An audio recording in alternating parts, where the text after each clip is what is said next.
এখন আমি যে জায়গাটাতে আছি এটা আমাদের গ্রাম থেকে প্রায় মোটামুটি 100 ফিট উপরে হবে এই জায়গাটা। ওই পাশে ওটা তো কত ফিট হবে তো ওটা তো আন্দাজ নাই।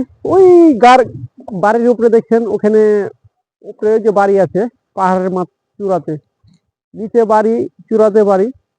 তবে এসব বাড়ির রাস্তা যে কোথায় আছে, রাস্তা আমি এখান থেকে যদি আপনাদের দেখাই দেখতে পাওয়া যায় না। ও বাড়িগুলা, এগুলার নিচের গুলা সব জমিন আছে, এগুলাতে হয়তো বাড়ি দেখা যায়, কিন্তু ওই সব রাস্তার মানে বাড়ি যে বাড়িগুলো আছে এগুলার রাস্তা একেবারে মানে এতটাই নিশ্চিহ্ন হয়ে গেছে যে রাস্তা দেখা যায় না। যার তারা ওই বেঁচে আছে না মারা গেছে এখনো পর্যন্ত দেখা যায় না। তো এখনকার হচ্ছে আমাদের বসনিয়া হার্জেগোভিনা দেশের অবস্থা, সার্বিক অবস্থা, যে এমন ভাবে বরফ পড়েছে। তো এই বরফটা আনুমানিক আরো মোটামুটি এক মাসের উপরে থাকবে, কারণ যতদিন মাইনাস থাকবে ততদিন বরফ টিকসই হয়ে থাকবে। এ হচ্ছে আজকে আমার এই ভিডিওটা। ভালো লাগলে অবশ্যই